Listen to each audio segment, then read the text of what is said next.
जय श्री माता जी। परम पूज्य श्री माता जी, आपका दिया हुआ ये विश्व ये ब्रह्मांड आज अधर्म से चल रहे माँ, कृपा करके आप हर एक के मनुष्य के शरीर में आइए और चैतन्यित कीजिए। ये मानव के अंदर धर्म जगाइए माँ। परम पूज्य श्री माता जी, कृपा करके आप इस धरती पर आके सबको निर्विचारिता स्थिति, ध्यान की स्थिति प्रदान कीजिए।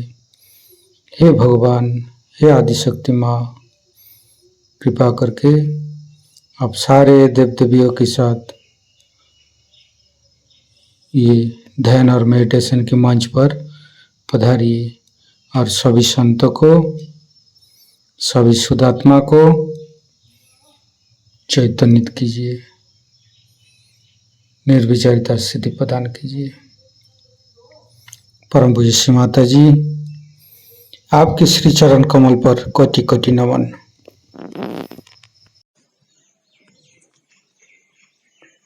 कुंडलिनी उठा के बंधन लेंगे।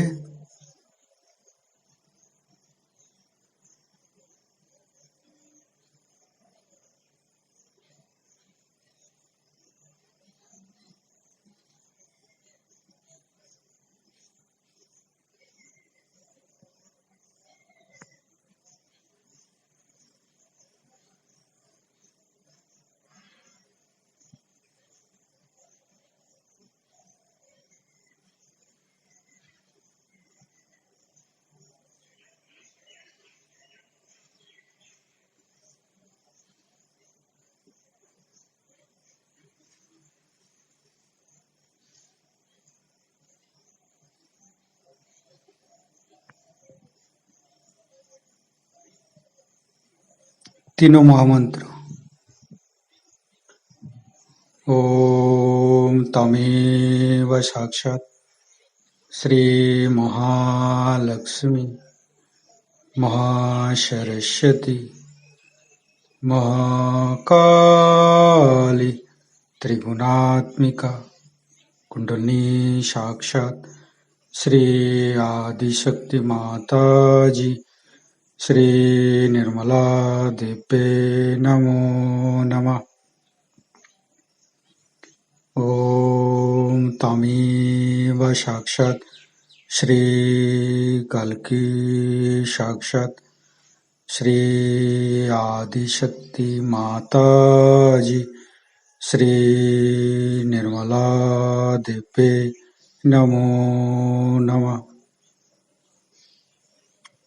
ओम तमेव साक्षात् श्री कल्की साक्षात् श्री सहस्रार स्वामिनी मोक्ष प्रदायिनी माताजी श्री निर्मला देवे नमो नमः। गणेश मंत्र लेंगे।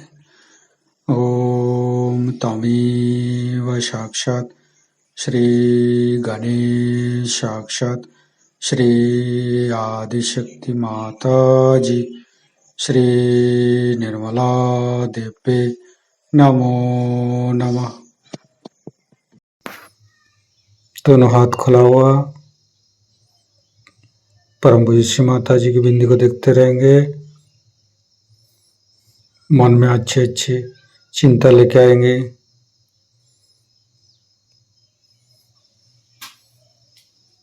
संपूर्ण चित्त हृदय पर रखेंगे। परम पूज्य श्री माता जी, हमारे हृदय को सच बनाइए। सच हृदय कमलासन में आपके श्री चरण को स्थापित कीजिए माँ। संपूर्ण चित्त हृदय पर रखेंगे। श्री माता जी की छवि को हृदय में स्थिर करेंगे। परम पूज्य श्री माता जी, हम अज्ञानी हैं।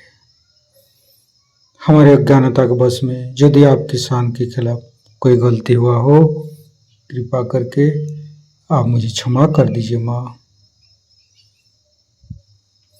परम पूज्य श्री माता जी, कृपा करके हमें क्षमा करके ध्यान में उतारिए माँ।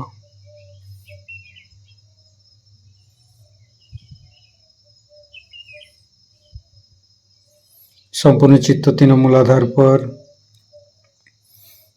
परम पूज्य श्री माता जी, आप ही तो प्रभु गणेश है। आप ही तो हमें अबोधिता और पवित्रता प्रदान करते हैं माँ। कृपा करके हमारे मूलाधार चक्र पर आइए और गणेश के गुणों से हमें भर दीजिए माँ। तीनों नाड़ी को देखेंगे।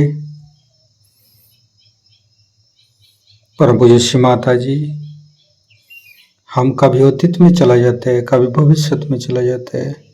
कृपा करके हमें वर्तमान में स्थापित कीजिए माँ। संपूर्ण चित्त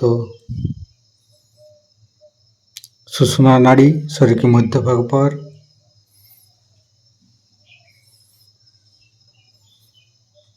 धीरे धीरे चित्त को सेंटर स्वाधिष्ठान। परम पूज्य श्री माता जी, हमारे चित्त को शांत कीजिए।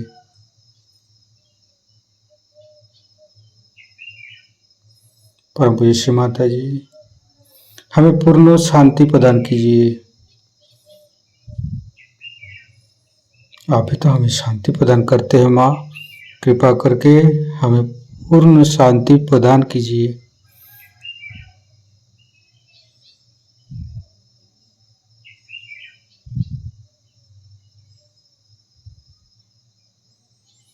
संपूर्ण चित्त लेप स्वाधिष्ठान। श्री माता जी, आप ही तो शुद्ध इच्छा है। कृपा करके हमारे अंदर समस्त शुद्ध इच्छा को दूर करके शुद्ध इच्छा में बदल दीजिए माँ।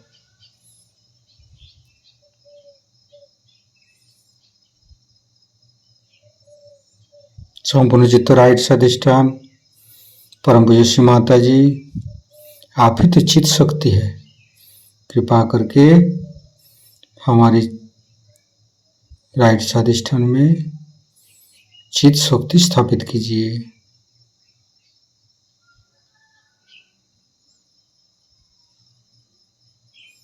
श्री माता जी, हमारे चित्त को शांत कीजिए। चित्त शक्ति मंत्र। ओम तमेव साक्षात श्री चित्त शक्ति साक्षात श्री आदि शक्ति माता जी श्री निर्मला देवी नमो नमः। परम पूज्य श्री माता जी, हमारे राइट स्वाधिष्ठान पर आप आइए। हर चंद्रमा जैसे शांत कीजिए, हिमालय जैसे शीतल बनाइए माँ। चंद्रमा का मंत्र लेंगे। ओम तमेव साक्षात श्री चंद्रमा साक्षात श्री आदि शक्ति माता जी श्री निर्मला देवी नमो नमः। हिमालय का मंत्र लेंगे। ओम तमेव साक्षात श्री हिमालय साक्षात श्री आदि शक्ति माता जी श्री निर्मला देवी नमो नमः।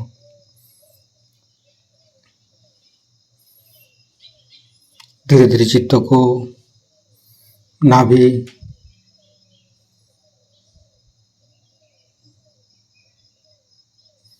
मध्य नाभि पर। परम पूज्य श्री माता जी, आपकी परम कृपा में हम शांत हैं, संतुष्ट हैं, उदार भी है।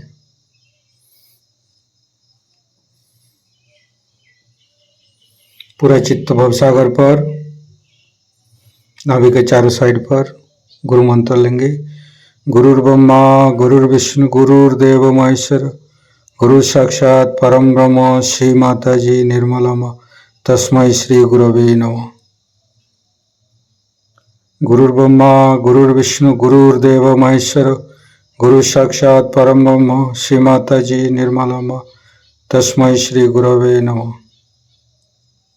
गुरुर्ब्रह्मा गुरुर्विष्णु गुरुर्देव महेश्वर गुरु साक्षात परम ब्रह्म श्री माता जी निर्मला तस्मै श्री गुरवे नमः। धीरे धीरे चित्त को तीनों हृदय विशुद्धि, तीनों विशुद्धि को देखेंगे। फ्रंट आज्ञा परम पूज्य श्री माता जी जिन्होंने हमें तकलीफ दी है, हम उन सबको क्षमा करते हैं। माँ परम पूज्य श्री माता जी, आप ही तो हमें क्षमाशील बनाया। हमें जिन्होंने तकलीफ दी है, हम उन सबको क्षमा किया है। माँ कृपा करके आप भी मुझे क्षमा कर दीजिए। माँ संपूर्ण चित्त वैकाग्य पर, हे परम पिता परमेश्वर, जाने अनजाने में आपकी शान के खिलाफ कोई गलती हुआ हो तो कृपा करके आप मुझे क्षमा कर दीजिए।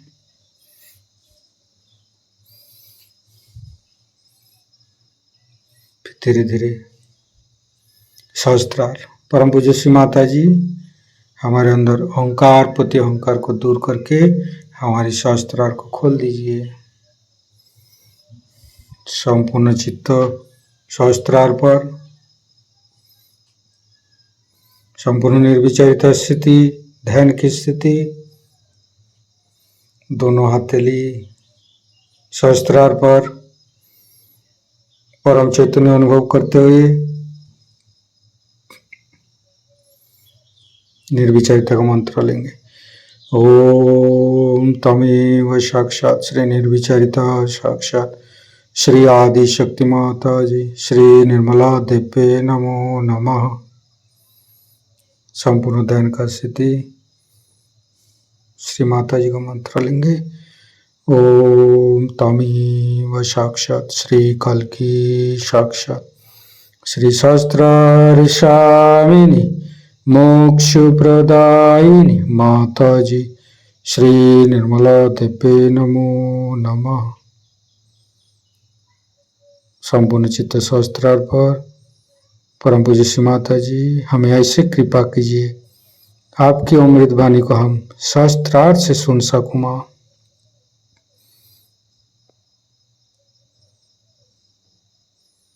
संपूर्ण चित्त सहस्त्रार पर परम पूज्य श्री माता जी का अमृत वाणी हम सहस्त्रार से ग्रहण करेंगे।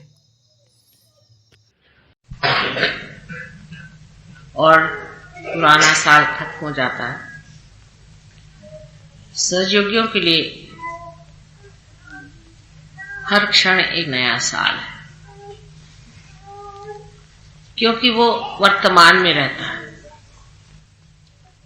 न तो वो भविष्य में रहता है और न ही वो बीते हुए भूतकाल में रहता है।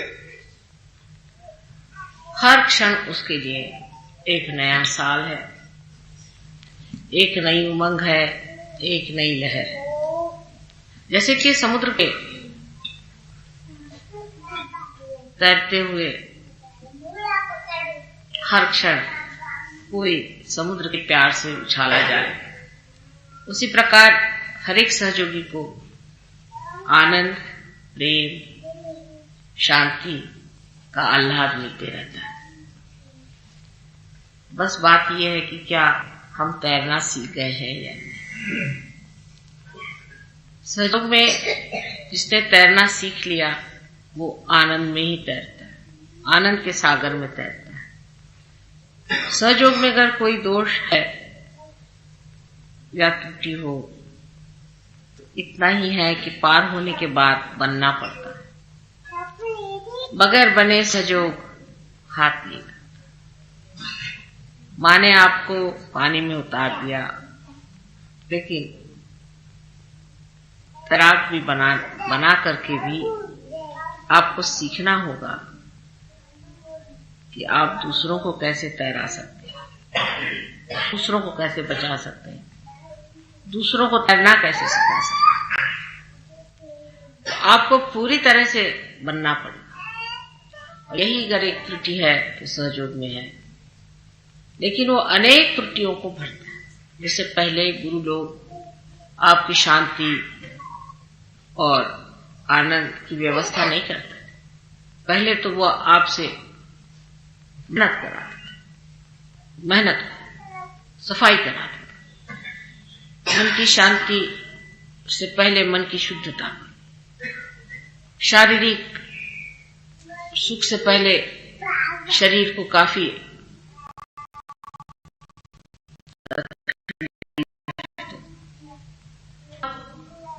तपस्या लोग परमात्मा थे और इस चैतन्य को जो आपने सहज में पाया है उसे जान सकते।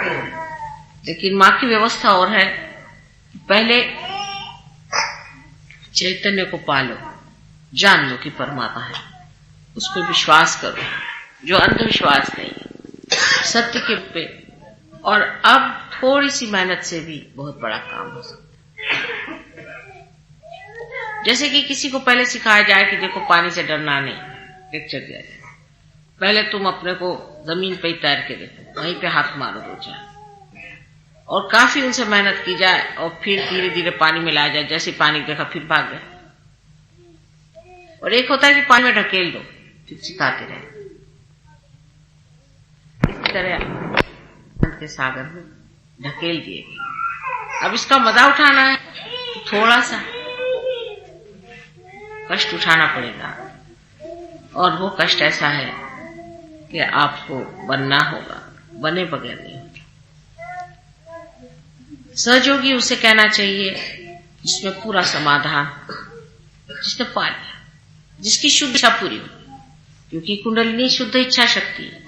जिसकी शुद्ध इच्छा शक्ति पूरी हो गई, जिसने शुद्ध इच्छा शक्ति ने पूरी तरह से अपना चमत्कार दिखा दिया, फिर कोई इच्छा ही नहीं रह गई। जो आदमी पूरी तरह से समाधानी हो गया वो असल में सहयोगी। कोई सा भी असमाधान बचा हुआ है, इसका मतलब है अभी तक कुंडलिनी का जागरण ठीक से नहीं हुआ, अभी तक आप पूरी तरह से सहयोगी बने। बड़ी आश्चर्य की बात है कि बगैर सहयोगी बने हुए भी आशीर्वाद आते ही रहते हैं, चमत्कार होते ही रहते हैं, लाभ होते ही रहते हैं। आप जानते थे कि हम चल रहे हैं, ठीक हो रहा है, मामला बन रहा है और हम अग्रसर हो रहे हैं। लेकिन सहयोगी का सबसे बड़ा आशीर्वाद यह है कि उसमें देने की क्षमता आ जाती है, वो देता है। और देता ही नहीं है, उस देने का जो आनंद है, जो कि बहुत ही अनूठा आनंद है, उससे वो उपभोगता है। वो आनंद आप किसी सांसारिक चीजों से कभी पा ही नहीं सकते, और सारे जितनी ब्लेसिंग्स वैसी हैं, इनसे किसी से आप पा नहीं सकते। सबसे बड़ी ब्लेसिंग है कि आपकी अपनी गुरु शक्ति बढ़ जाए और आप में एक क्षमता आ जाए कि आप दूसरों को दे सके।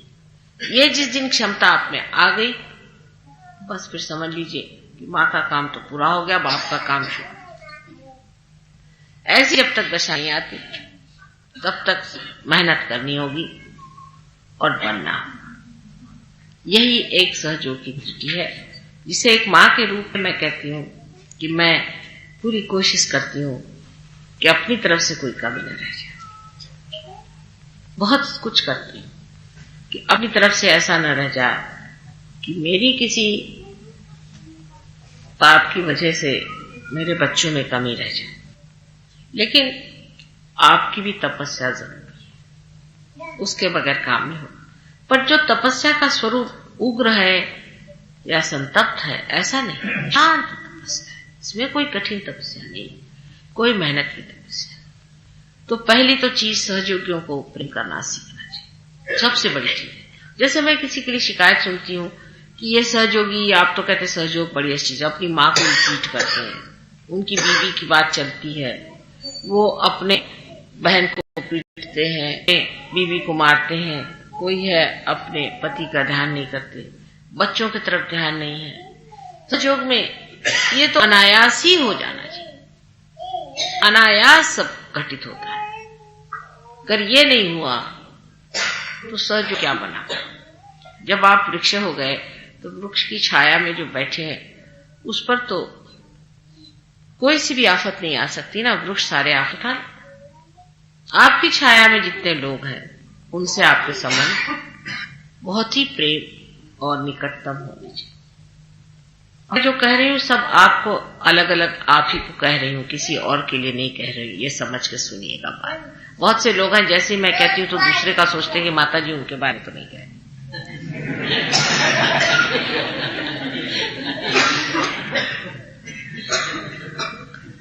तो अपनी ओर ये देना चाहिए कि माँ हम सबको अलग अलग प्यार करती है, हर एक के बारे में जानती है अलग अलग। उसी प्रकार हमको भी हर एक के बारे में अलग अलग जानना है। जब हम अपने घर वालों ही को नहीं प्यार कर पाएंगे तो हम बाहर वालों को नहीं कर सकते। घर वालों की जरूरतें मानते हैं, बहुत से लोग पार भी नहीं हो सकते, उनमें त्रुटियां होंगी, लेकिन उनकी जो जरूरतें हैं उसे करें। पार की भी बात वो तभी माने जब आप में कोई अंतर देखें। अगर आप डंडा लेके कहें तुम पार क्यों नहीं होते और तुम सहयोग में क्यों नहीं आते, तो कोई नहीं सहयोग में। उल्टे ये तरीका सहयोग का नहीं है। सहयोग का तरीका है कि अपने पहले आदर्श से, अपने स्वयं व्यक्तित्व से दूसरों को प्रभावित। जब दूसरा प्रभावित हो जाएगा तो धीरे धीरे उसे सहज में लाओ। कोई ठेल ठाल के आप ले भी आए, समझ लीजिए ढकेलते हो वहां से ले आए, किसी को बिठा दिए, क्या वो पार हो जाएगा? ये आप ही बताइए। पूर्ण स्वतंत्रता में उसे आना होता है।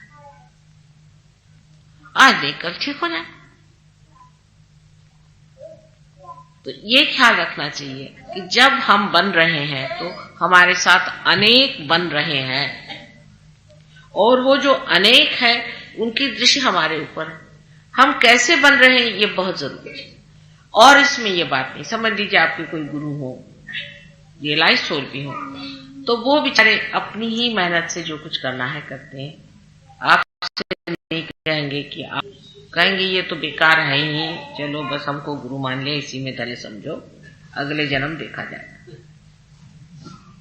लेकिन माँ ने जरा बड़ा काम निकाला है। वो चाहती कि हर एक को गुरु बनाना है, जरा कठिन काम, और नहीं भी है। आप जानते हैं कि आप लोग सब बन रहे हैं, धीरे धीरे सब घटते जा रहे हैं, बनते जा रहे हैं। इसलिए जिस वक्त आप बन रहे हैं आप दूसरों का ख्याल बहुत करें।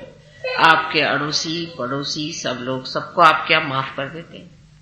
क्या आपने सबको क्षमा कर दिया?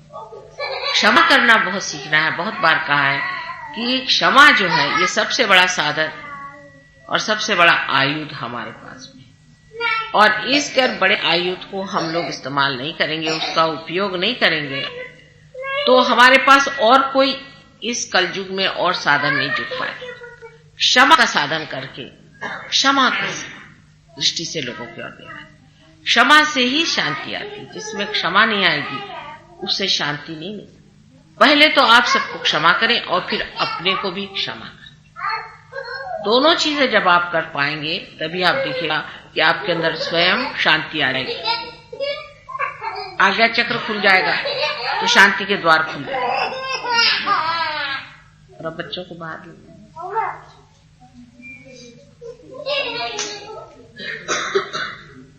फूल नहीं फेंकते बेटा, बैठ जाओ। अब दूसरी बात जो मेरे सामने हमेशा रहती है और मैं आपसे कहती भी हूं कि इस बनने में आपकी मेहनत जो है उसमें एक तरह का डिसिप्लिन आना पड़ेगा। बहुत से लोग मां मुझे टाइम नहीं मिलता, और फिर आप कहिएगा कि मां देखो मुझे ये तकलीफ थी और ये मेरी तकलीफ ठीक नहीं हुई, तो मैं भी कह सकती हूँ कि मुझे टाइम नहीं था। चाहे मैं आपसे मिलूं या ना मिलूं, आपके लिए मेरे पास हमेशा टाइम रहता है। मेरा काम 24 घंटे का है। आपको सिर्फ अपना ही काम है। इसके लिए आपको टाइम और डिसिप्लिन जरूर जोड़ना पड़ेगा। इस शरीर को डिसिप्लिन किए बगैर ये वैसी मोटर कार हो जाएगी जो सबको रौंदते चलेगी और न जाने किस गड्ढे में जाके गिर जाए। इसको डिसिप्लिन करने के लिए बहुत आसान तरीका है। पहले अपने की ओर देखें कि इसके अंदर दो शक्तियां जो चल रही हैं, एक तो इच्छा शक्ति और दूसरी कार्य शक्ति। इच्छा शक्ति जो है उसमें होना चाहिए, एक ही इच्छा होना चाहिए, शुद्ध इच्छा। शुद्ध इच्छा क्या है कि आत्माकार हम हो जाए, आत्मा से एकाकार। ये शुद्ध इच्छा है। बाकी सब इच्छाएं आप छोड़ दीजिए इस वक्त, एक क्षण के लिए तो छोड़िए, और कुछ नहीं मां से मांगना, बस आत्मा से एकाकार हो। एक ही शुद्ध इच्छा को मांगे, बाकी सब छोड़ दीजिए। ये होना है, ये चाहिए, वो चाहिए, घर चाहिए, मकान चाहिए, सब चीज छोड़ दीजिए। सब इस वक्त ये अपने मन में विचार करें कि एक शुद्ध इच्छा है कि परमात्मा से एकाकार होना है, हमें आत्मा से एकाकार होना, और हमें कोई इच्छा नहीं। ठीक है, कुंडलिनी इसी वक्त सब आपकी चाहिए। और दूसरी क्रिया शक्ति में यह होना चाहिए कि जो कुछ भी हो वो सहज हमसे हो। सहज का मतलब लोग सोचते हैं कि हम बैठे रहें और हमारे गोद में चीज आ जाए। ये बड़ी गलत भावना हमारे अंदर सहज के बारे में है कि हम बैठे रहें और हमें सब चीज। आपने देखा है कि बी है, उसको जब हम माँ के इस पृथ्वी में छोड़ते हैं, उसके उदर में, तो दिखने को तो वो सहज ही स्पर्श करता है, लेकिन क्या वो सहज है? आपने उसकी मेहनत देखी, बेचारे छोटे से एक उसके अंकुर की, जो कि उस धरती को फोड़ कर निकल आता है। आपने उस छोटे से मूल मेहनत देखी, इसका एक छोटा सा सेल किनारे में होता है, आखिरी होता है, जो कितनी मेहनत से अपने को अंदर गाड़ता है। अब उसकी शुद्ध इच्छा क्या है कि पेड़ को मैं गाड़ दूं, जैसा उसकी और कोई इच्छा आपने देखी? उसमें सिर्फ एक ही विचार होता है, किसी तरह से मैं जमीन के अंदर ऐसी जगह पहुंच जाऊं जहां से पानी या स्रोत को पहुंचा दूं, और वहां से पानी खींच करके मैं इस पेड़ को दे सकूं। और वो कुछ नहीं सोचता। इतनी मैं पत्थरों से लड़ता है, मिट्टी से लड़ता है, कोई उसे रौंदता है, कभी कुछ करता है, सब चीज से गुजरता हुआ धीरे धीरे बड़े विजडम के साथ अपना चलते जाता है। कोई पेड़ आया, कुछ आया बीच में तो उसके गोल घूम जाएगा, उसकी जड़ें आएंगे तो उसके गोल घूम जाएगा, और कहीं अगर कोई पत्थर होगा तो उसके भी गोल घूम के और अपना मार्ग बना लेगा। उसी तरह एक सहयोगी को बहुत सूझबूझ के साथ चलना चाहिए। समझदारी अपने ऊपर जिम्मेदारी के तौर पर लेके, हम समझदार लोग, हमारे अंदर समझदारी जो है, ये हमारा एक ब्रीद है, हमारा एक ध्येय है। समझदारी जो है उसको हम अपने ऊपर, जैसे कोई आदमी शान से तिलक लगाता है, ऐसे समझदारी का हमने तिलक लगाया और हम समझदार। समझदारी का मतलब है जो आदमी समझदार होता है वो टैंट्रम में नहीं जाता, बिगड़ता नहीं, छोटी छोटी चीजों के लिए फिसलता नहीं है और कहता नहीं कि ये चीज ठीक नहीं है, वो चीज ठीक नहीं। समझदारी से देखता है, बड़प्पन की निशानी, मैच्योरिटी की निशानी। सहयोग में जो आदमी मैच्योर नहीं हो सकता वो सहयोग के लायक नहीं है, सहयोग के लायक नहीं। आपको मैच्योर होना पड़ता है और समझदार। दिखने में चीज जितनी कठिन है उतनी नहीं। हमने छोटे छोटे बच्चों को भी देखा है सहयोग में बड़े समझदार और हर चीज को बड़ी समझदार से समझते। उसी तरह से आप में ये समझदारी का तिलक लग गया है कि आप सहयोगी हैं और समझती, और इसमें आपकी माँ की शान की बात है। जो ना समझ है उनके लिए लोग यही कहेंगे कि इनकी माँ ने कोई इनको शिक्षा नहीं दी, बिल्कुल बेकार। कहने को तो आदिशक्ति है और कुछ बच्चे देखो तो बिल्कुल बेकार है। इस समझदारी को लेते हुए आज को अपनी ओर देखना चाहिए कि हमारे ऊपर इसका उत्तरदायित्व है, जिम्मेदारी है कि हम संसार के सामने एक समझदार इंसान बने। आज नया साल के इस शुभ अवसर पे मैं आपसे एक बात कहना चाहती हूँ कि आप सहयोग में हम लोगों को बहुत मैच्योर हो। नए लोग आए, बड़ी खुशी की बात। उनके आगे जो पुराने सहयोगी हैं उनकी समझदारी आए हैं, अभी पार नहीं हुई। कुछ है, किसी में थोड़े वाइब्रेशंस आ रहे, किसी में नहीं आ रहे, कुछ कमी है, किसी में कुछ प्रॉब्लम है, कोई एक से ही ज्यादा पार हो गया है तो वो अपने को समझ बैठा है कि मैं बहुत बड़ा आदमी। सब तरह की गलतियां होती। आपने भी ये गलतियां करी हैं तो उसको भूलना है। ये उनके प्रति एक तरह का बड़प्पन का मतलब नहीं कि नखरे करना या अपने को दिखाना कि हम बड़े आदमी। बड़प्पन का मतलब है एक तरह की पैटर्न फीलिंग, जो है पितृत्व की फीलिंग, मातृत्व की फीलिंग। इससे उनके ओर देखना, उनके प्रति प्रेम है। जो कि माँ का आप प्रेम है, उसी तरह का आपका प्रेम। अगर हम ये सोचते कि दुनिया के लोग जो हैं वो भी बेकार है, तो कुछ काम होता कैसे हो जाए? या अगर हम अपने से किसी को तौलते बैठे रहते तो हम तो बिल्कुल अकेले हैं दुनिया में, किससे तौले अपने को? लेकिन वो सवाल ही नहीं उठता। यहाँ तो ये है कि कितनों के अपने आंचल में भर लें। अभी हमारा वजन ही कम हो रहा है, इस आंचल में किस किस को भर लें, किसे किसे रखें, यही एक फिक्र लगी रहती। इसी प्रकार आपकी भी दृष्टि में वो समझदारी का प्यार होना, उसमें ये नहीं कि आप लोगों को कहे कि कोई आप बहुत बड़े अकड़ू खां हैं, लेकिन एक अत्यंत सरल सहज प्रेम भाव अपने अंदर रखना चाहिए। और उस सहज सरल प्रेम भाव में पितृत्व की भावना, एक समझदारी की भावना रखनी चाहिए। मैं तो आप पे बहुत विश्वास रखती हूँ, बहुत विश्वास रखती हूँ किसी भी मामले, चाहे वो पैसे की बात हो चाहे समझदारी। मैं भी सोचती हूँ मेरे बच्चे कभी ना समझ नहीं हो सकते, कभी कभी होते हैं,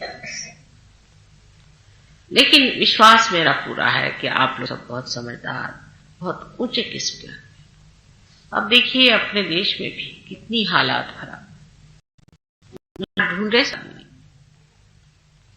अब सहयोग में आने के बाद अगर आप अपने हालात ठीक नहीं करेंगे तो जैसे करोड़ों इसमें पड़े वैसे ही आप होंगे विशेषकर।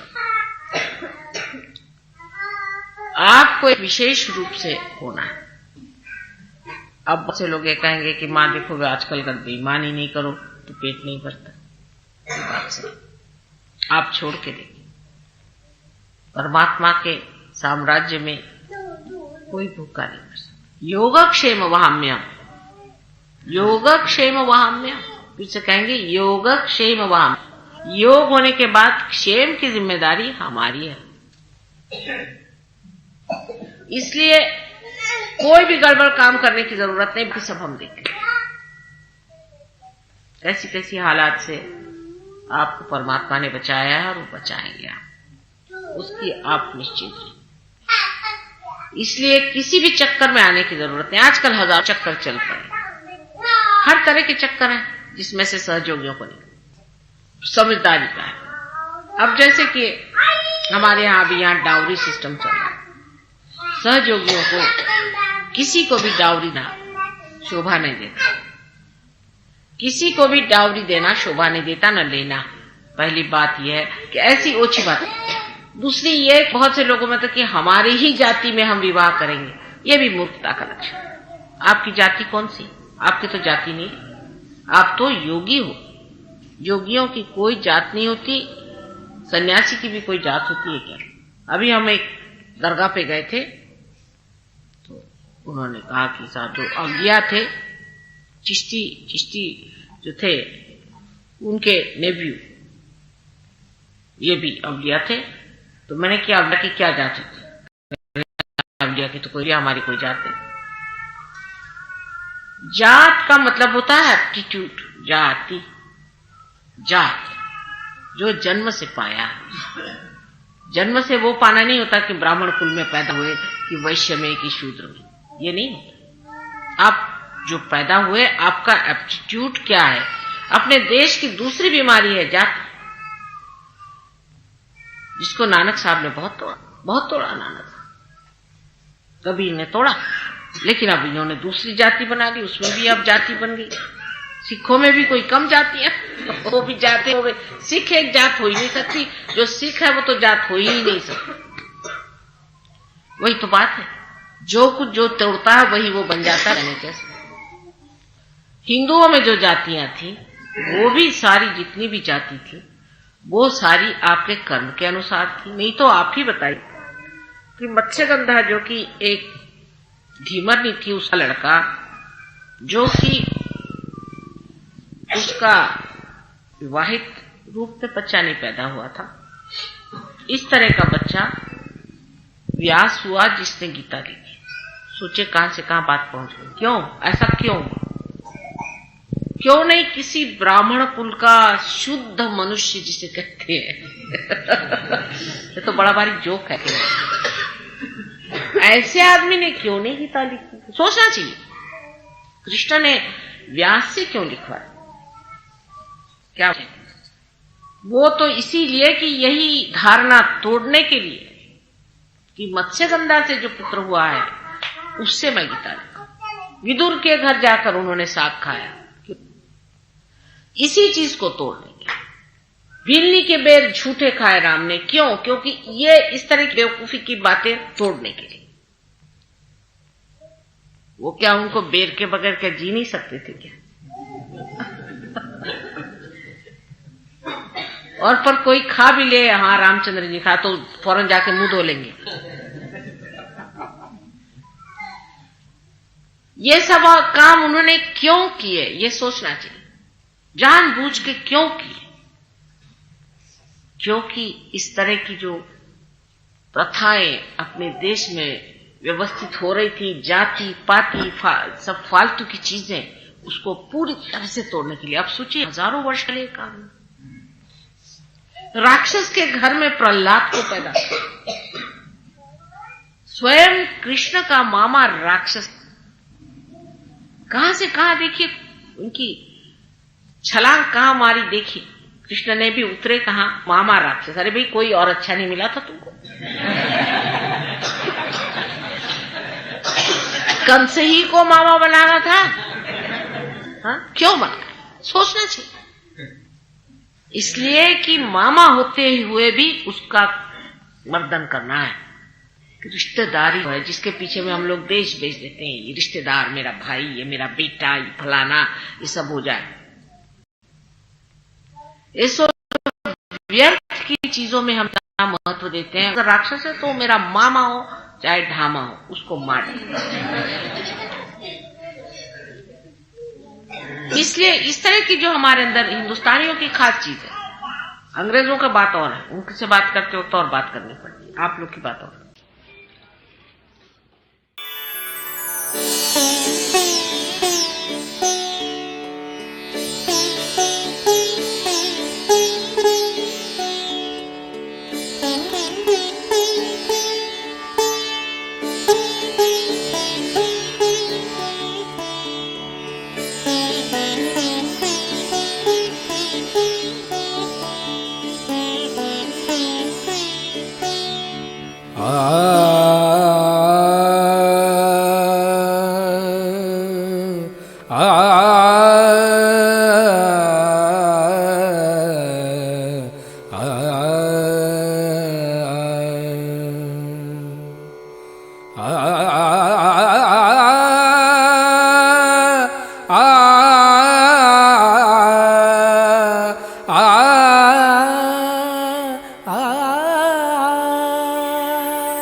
ज्ञानदायिनी श्रीमाता जी, ज्ञानदायिनी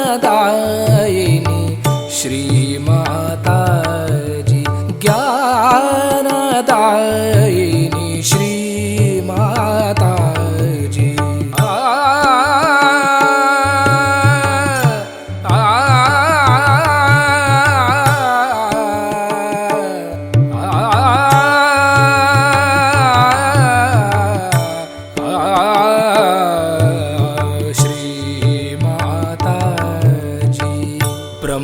स्वरूपिणी मात सरस्वती, ब्रह्मस्वरूपिणी मात सरस्वती, ब्रह्मस्वरूपिणी मात सरस्वती, ज्ञानदायिनी श्रीमाता जी। पम गम पद पम गम पम गरे सा निरे ग गरे गम म गम पम गरे सा निरे गरे गम पम गम पद पम गम पम गरे गरे सा।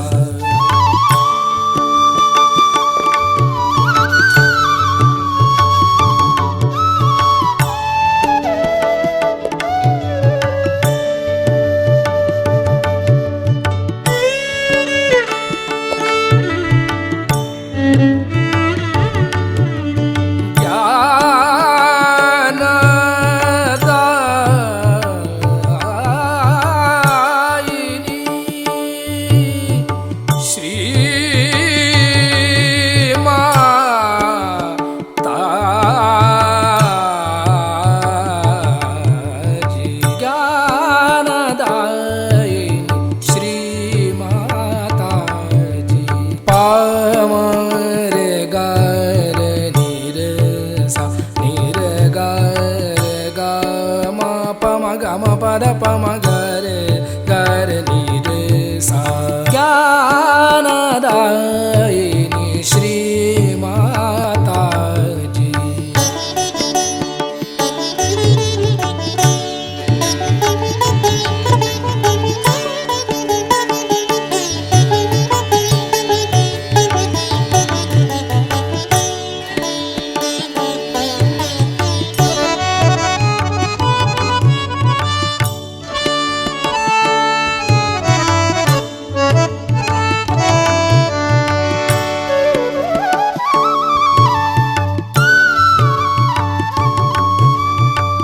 निर्मल विद्या कावर दो माँ, निर्मल विद्या कावर दो माँ, निर्मल विद्या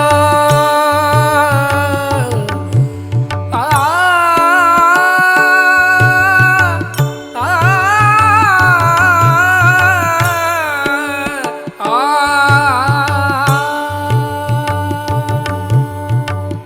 निर्मल विद्या कावर दो माँ, निर्मल विद्या कावर दो माँ, चित्त सदा चरणों में रखना, चित्त सदा चरणों में रखना, चित्त सदा चरणों में रखना, ज्ञानदायिनी श्री माता जी, ज्ञानदायिनी श्री माता जी, ज्ञानदायिनी ज्ञानदायिनी ज्ञानदायिनी श्री माता जी। ओ त्वमेव साक्षात् श्री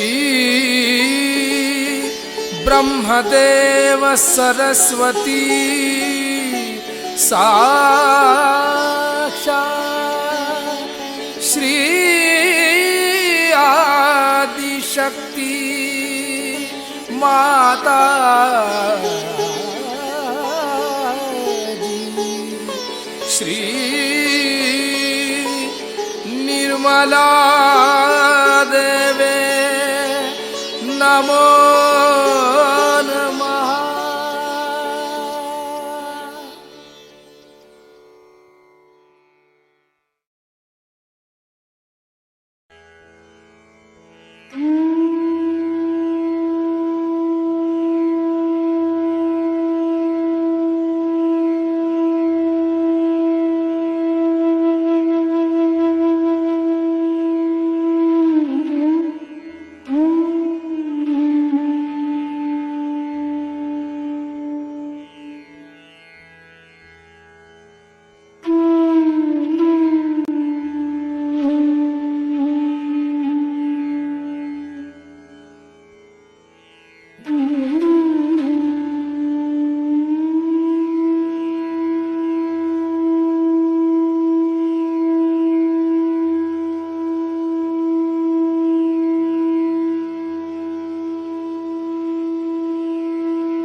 इस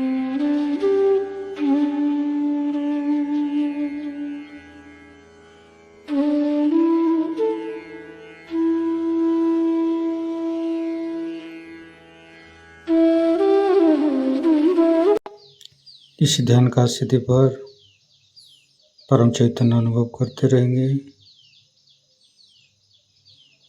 हे आदिशक्ति माँ, ऐसे हमें निर्विचारिता और ध्यान का स्थिति प्रदान करते रहिए माँ, और हमारे साथ छत्र छाया बन के रहिए माँ।